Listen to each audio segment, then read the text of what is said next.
With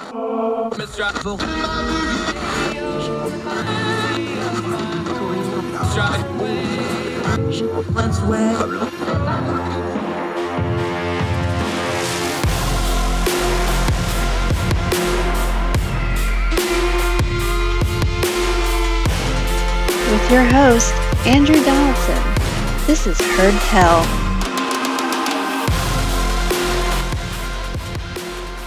Welcome back to Heard Tell. Okay, let's talk gas prices a little bit. What's really going on? The White House is saying one thing, the gas companies are saying one thing, social media is saying one thing. Let's turn down the noise on it. Let's turn to another of our great Young Voices contributors, Jeff Luse. How are you, sir? Thank you for coming and spending a little time with us. Yeah, I'm doing great. Thanks for having me. Yeah, anytime, buddy. Okay, the Biden administration, you were writing a national review about this, but let's start big picture with what the Biden administration's done last week. I openly tweeted about it. I think they need to just fire their whole comm shop because there's been really bad on this. The president, I guess about 2 weeks ago now, wrote an open letter. I don't know how else to say it, to the oil executives. They are now continuing the narrative about gas prices and quote unquote asking gas stations to lower their prices, which is not good. We had the White House press secretary at the podium this past week getting kind of tangled up on the same messaging. Turn the noise down for us, though. We know that gas is a lagging indicator, meaning what you're seeing at the pump is something that happened 6 months ago, 18 months ago, 2 years ago. Turn down the noise for us. Where is this gas price increase really coming from? Yeah, that's a good point. That's a good question. So it's really, we're still recovering from the impacts of COVID-19.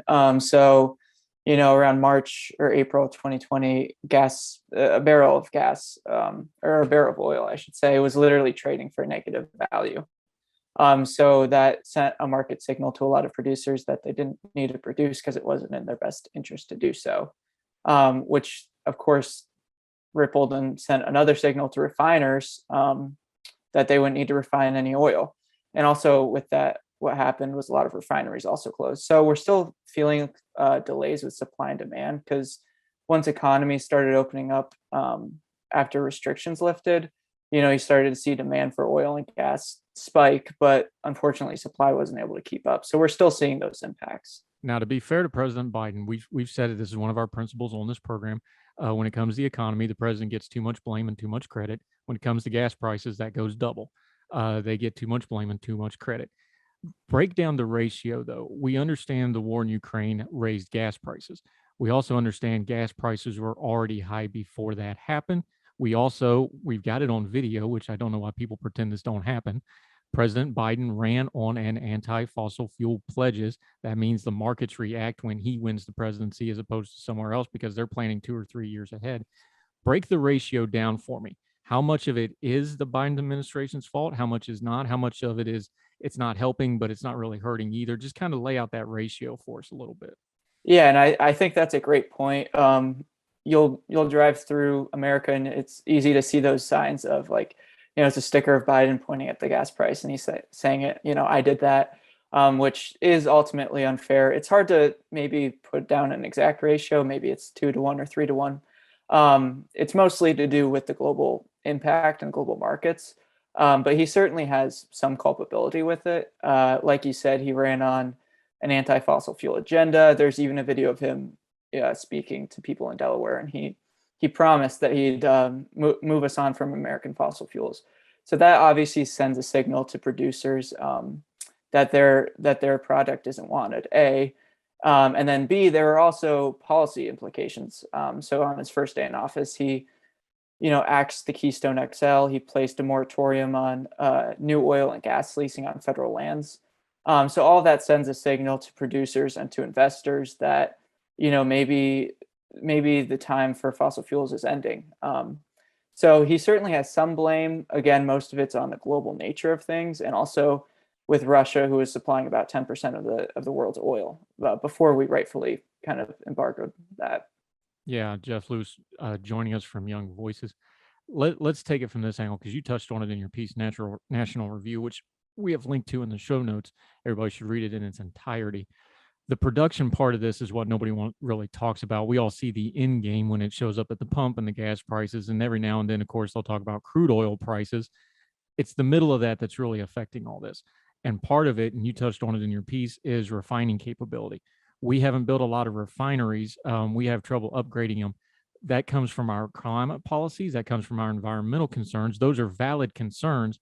But this is also the trade-off when you don't build new refineries, when you don't update your refineries, when you don't update that infrastructure, regardless of what's going on globally, you're going to have a supply problem and a production problem. And then when you have a global crisis, it goes from bad to catastrophic. Isn't that the piece of this that people are really missing? 100%. And crude prices make up the majority of gas prices, but refinery capacity is also really important. So in 2021, our refinery capability globally, it declined for the first time in 30 years. As of April, it's still well below pre-pandemic levels. And another thing that has to do with that is the different types of crude. So you have heavy and light crude. Both are used for gas production, but both require different refinery capabilities. So a majority of the crude that's produced in the US is actually light, which means there's less refining that's needed. But with that, it's sold at a higher rate to refineries. So a majority of the refineries in the US actually refine the heavier crude that's imported, usually from Canada. So like you said, if we're not investing in new refineries, and the refineries that we have don't always aren't always tailored to the crude that's produced here, it's going to send a ripple effect, and it's going to, lag with demand. Yeah, and it's not just us. You touched on it in the piece. 2021, which would be the last year we have statistics, obviously, because we're still in the current year. So those will be numbers for 2020. Global refinery capacity shrunk by 730,000 barrels. That's a number that doesn't mean anything to a lot of people, but this number should. That's the first decline in 30 years. It's not just America. Globally, refinery capability has gone down. That puts pressure on the final product. And the gas price thing is not just an American problem, to be fair to the president again here for a minute. We've had our Australian friends on. They're having a massive gas problem. Obviously, Europe is having a natural gas problem because they get that from a. This is really a global issue when it comes to refining capability. And what we're seeing is this is just the bumping up of the modern order of where people want that cheap energy, but they want climate stuff. But then when the cheap energy doesn't go, they go, well, wait a minute, why is this happening? Why do we have that cognizant disconnect between those two things of like, look, this is the effect of 20, 30 years of policy. You asked for this, not to put too fine a point on it. This is what you wanted to do. Now we're here. Now people are like, well, wait a minute, we didn't really mean it. Is that a fair way of putting some of this policy stuff? I would say so. I mean, you have Europe, like you said, they have the natural gas shortages. And especially with Germany, you saw them transition completely away from all fossil fuels and subsequently nuclear energy around 2011 after Fukushima. So then they, transition more towards renewables, but that means they have to import baseload power from Russia. So it is kind of a catch-22. You want emissions reductions, which is a very noble goal, but you also need to think of consumers. You need to think of energy reliability. So I think this whole global problem is really showing that, in order for any really durable climate solutions to take place, you have to take into account affordability and reliability. So I think that's where American fossil fuels can actually play a really big role. They can play a significant role in reducing global emissions by displacing dirtier fuel sources. So American natural gas, liquefied natural gas, it's far cleaner burning than Russian natural gas. It's cleaner than Chinese coal. The same goes for our petroleum and our oil. It's cleaner than Venezuelan or OPEC's. So it's really, you're going to need a holistic approach with the climate and the energy policies. And I think, the Biden administration would do well to recognize that American fossil fuels have a really, really important role to play with that. Yeah, my background is actually in transportation, and we've been using propane forklifts for 20, 30 years in warehousing and dock situations for that very reason, because you can't breathe in there running gasoline. I've had to do it. Standing behind diesel fumes is not fun. But that's a great example. And Amazon bought something like 1,000 natural gas heavy trucks, tractor trailer type trucks. So it's not, my opinion, we need to be all of the above on things, not just electric, but natural gas and other things. They're looking into hydrogen. We'll talk about that more. Jeff Luse still joining us. Real quick on this before we pivot a little bit, though. Talk about the signal sending. When they change oil prices like an OPEC, that's signal sending. When we change refinery capability or decrease, that's signal sending. When we change environmental policy, that's signal sending. When we change presidents in America, because if we go from a Republican president to a Democratic president, that's a signal sending to the markets. Talk about how, although these things are very volatile, there is some predictable rhythms to these based on the signals. Summer driving season, prices are going to go up. Wintertime coming in Europe in the Western Hemisphere, prices for fuel oil will go up. Talk about those signals and the rhythms of it that you can kind of predict some of this stuff. And there is kind of a circadian rhythm to it all, isn't there? Yeah, and that's like you said, especially with summer. So that's when most drivers hit the road for well-deserved vacations that they've been saving up for. And same with the winter. Obviously, you're going to need more natural gas to heat homes, which unfortunately there's some dire predictions for Europe this winter, especially with them being cut off from Russian supplies and them trying to rush American LNG to the market. But yeah, like you said, like policymakers and economists, they can kind of predict that there's going to be higher demand, especially right around now. So there's, a few things that they can do to bring more supply to the market, especially on the policymaker side. One thing would be, suspending summer blending requirements. So the way gas is blended, it's different winter to summer due to the heat. So summer oil or summer gas is less susceptible to evaporation, but that takes more to refine. It takes a longer process. So just suspending simple things like that could, it's not going to reduce prices incredibly, but it's still going to do a little bit to reduce the pain at that pump.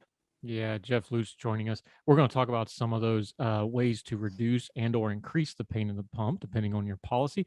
We're also going to work through some of the cliches he touched on in his piece, things like changing the blends, just drill, things like this. We're going to get into that right after the break.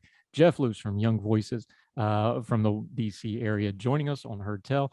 More with him right after.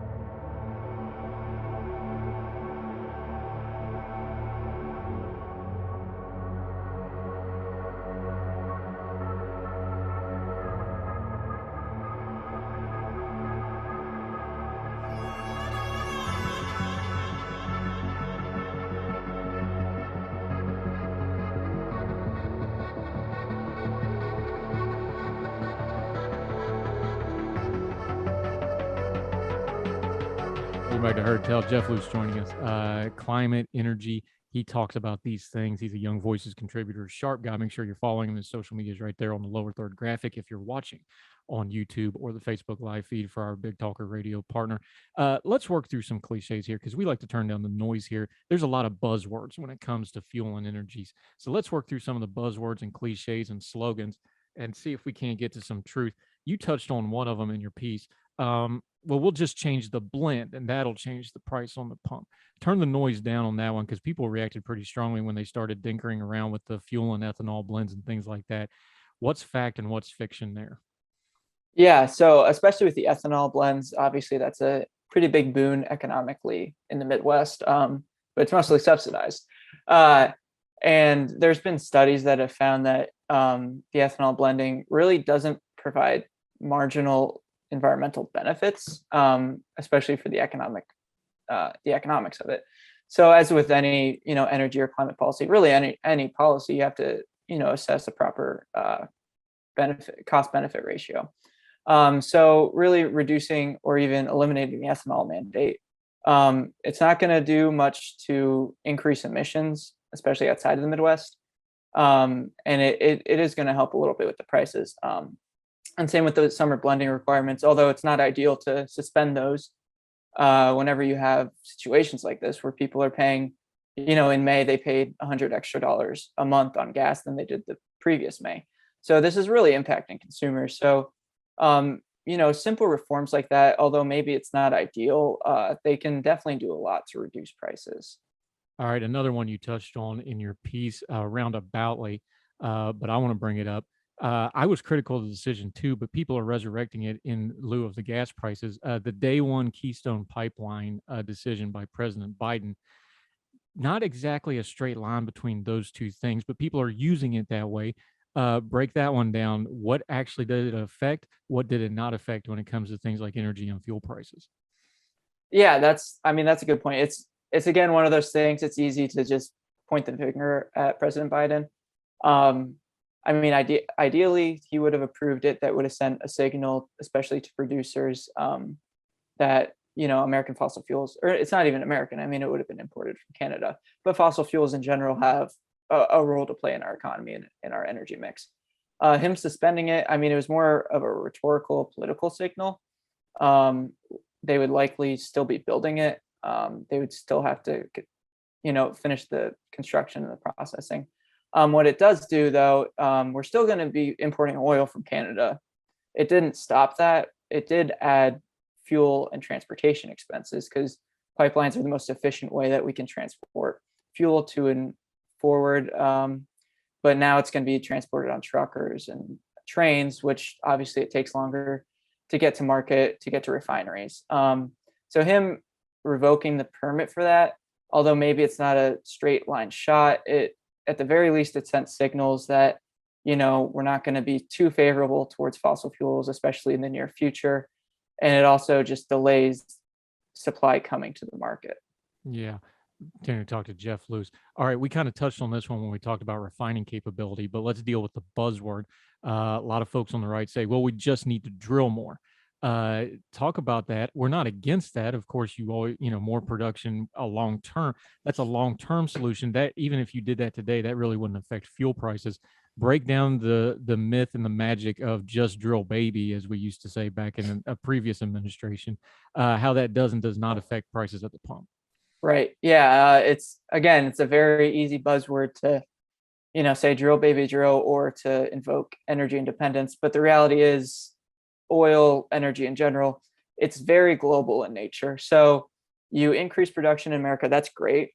I mean, that's awesome, obviously, economically. And, like I touched on, it's also beneficial environmentally. It's produced with far fewer emissions. But we would still have to rely on our partners such as Canada to import fuel. We'd still be slightly beholden to OPEC, who obviously has a large share of the supply.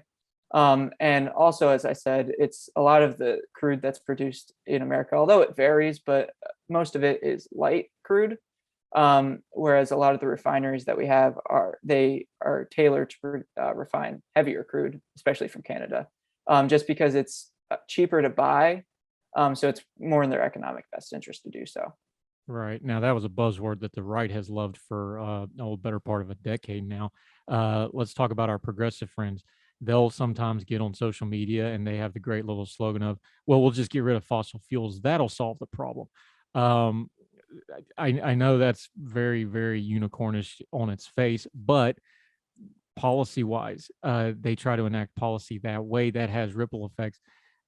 Just break that one down. Well, if we just go, emissions neutral or get off fossil fuels, that's going to solve the problem. No, that kind of creates a couple of new problems, doesn't it? Especially since the technology gap between those two things isn't quite as good as we maybe hope it would be. Definitely. Yeah. And I mean, you're seeing that in Germany, although it's not with gasoline, it's with natural gas. They said they were going to completely wean themselves off of domestically produced natural gas. They shut down their nuclear plants. Then they were, beholden to Putin, and that kind of funded his war machine. And now they're even firing up coal plants. So it's all kind of backwards. So the push to eliminate fossil fuels, it's very unrealistic, especially when you consider the global nature of climate change. I mean, America produces like 12% of emissions a year globally. So if you shut down all fossil fuels here, it's going to have a negligible effect on emissions globally, while having a pretty big consequence for consumers through higher energy prices. And it's also not going to thwart any future emissions in developing countries, which is, where a lot of future emissions are going to come from, especially from India and China. All right, here's another one I've been seeing a lot more on social media. Well, why don't we just put price controls on the fuel at the pump? Now, quick history lesson for folks. Jimmy Carter took the hit for it, but the economy that he mishandled, that ball got kicked off by Richard Nixon, starting off with price controls. So you need to go read the history up on how those work. But just on its face of it, the presidential magic wand of just dictating gas prices. Break down the mythology of that one for us. Right. It's just one of those things. It's easy to say politically. It's good to get some brownie points with your base, but again, not realistic. Price controls aren't going to work, especially if you're imposing them on American production. It's just going to hurt the situation even more. Like I said, it's all global supply and demand. So if you're putting a price control here, it's not really going to impact drilling overseas. So, and it's also just the wrong approach. We shouldn't be trying to kneecap producers and kneecap our economy. We should be going the opposite way. We should be trying to embrace more free market economics to, unleash innovation. And that's through reducing regulations, not imposing more. Yeah, Jeff Luse joining us. Okay, that was all the political and the rhetorical thing. Give us a couple practical things. We've talked broad spectrum about, regulatory side. We understand legislatively probably not a lot going to get done because it's a midterm election year and the House is probably going to split and we'll have split government for the next 2 years. What practically can be done here? Is it regulatory form? Is it some kind of a bipartisan legislative bill coming up that the Republicans can shove through once they have a majority? What do you think practically in the near term could be something that could get some relief to folks? Not a unicorn, not a we're just going to magically get prices down, but would also be a good long-term policy as well. Yeah, that's a good question, and it's kind of like herding cats. You don't quite know. Especially with the bipartisan solutions. I mean, you're kind of seeing it increasingly on the left, where they're really doubling down on their anti-fossil approach, which is very unfortunate. And like I said, there's maybe not a ton of things that can be done in the short term. Maybe once we see a House flip, we can start seeing some more legislative proposals.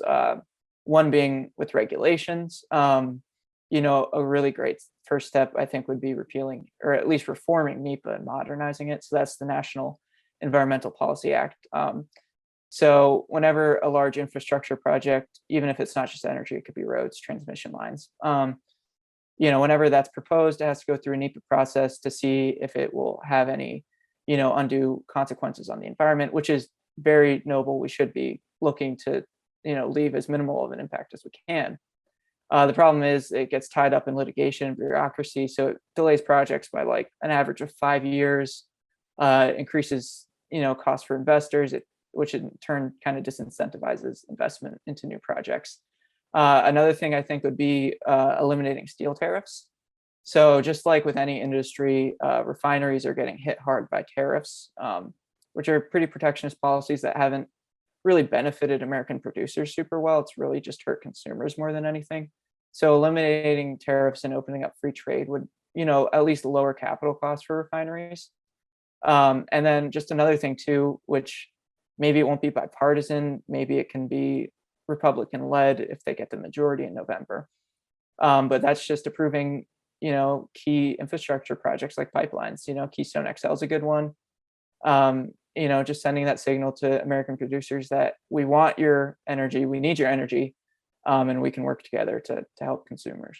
Yeah, but never say never, because if you had asked either one of us in April if gun legislation was going to pass this year, we would have thought you were crazy, and yet here we are. Public pain has an interesting way of getting stuff through Congress in a big old hurry, and there's a lot of pain on this front, so you never know. So just like to be hopeful. We have to be we have to be really critical in what we do. So let's just throw that little lifeline of hope out there. Jeff Luse joining us. Okay, kind of put a bow on all this energy stuff. I don't think this crisis is going away. I know folks think the gas prices have probably pretty close to topped out or close to it. They don't think it's going to get a whole lot worse, but it also doesn't look like it's going to get a whole lot better anytime soon. Is that a fair way to kind of address the big picture, at least for the next month or two through the summer? Yeah, I think that's right. Starting to see reports that demand's starting to kind of come down a little bit. And that's mostly with fears of a recession. So investors are kind of hedging their bets in that sense. OPEC is set to start drilling a bit more in August, although it's not a ton. And that's kind of where the president's been kind of asking them to drill a bit more. So even if it's not as much as we would want, at least a little bit is going to help. But yeah, in the long term, it seems like high gas prices will probably be here for a while.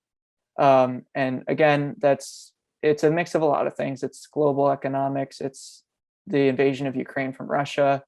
It's some policies and some price signals, but it looks like, gas prices might be here to stay, and consumers might have to get used to it for a little bit at least.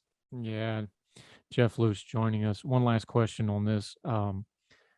Where does this fit into the greater political spectrum? We know the economy is going to be the number one issue in this midterm election. It's just going to be, regardless. I know there's a lot of stuff about, guns and violence, and of course the abortion thing. It's going to be the economy. How much of the economy discussion do you think it's going to be gas prices in your research as you talk to people, as you do your media?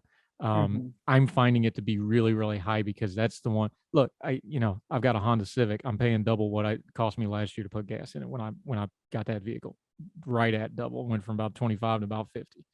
This is something that hits just about every American, and I don't think there's any rhetoric to get around it. Is that the vibe you're getting as well as you research this topic?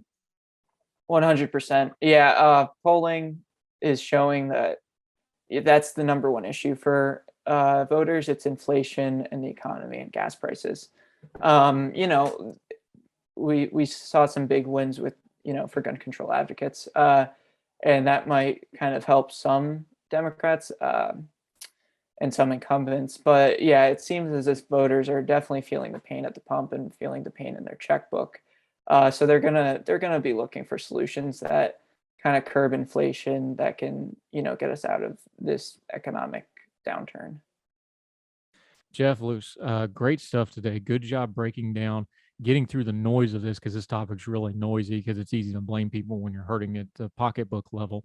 Till we bring you back on the show next time, let folks know where they can follow you, what you have going on, your social media, and all that good stuff, my friend. Yeah, so you can follow C3 Solutions, who I work for. You can follow us at C3 Solutions News on Twitter, Facebook, LinkedIn. And we also have an online news magazine called C3. That's at c3newsmag.com. And on there, we publish op-eds, reported pieces on what entrepreneurs in the private sector are doing to, accelerate innovation, but also address these, high topic issues like gas prices. Yep. Jeff Luce, another one of our great Young Voices contributor. Important topic. I'm sure we'll be talking about it more in the future. Great talking to you, my friend. We'll talk again soon. Yeah, thanks for having me. Thank you, sir.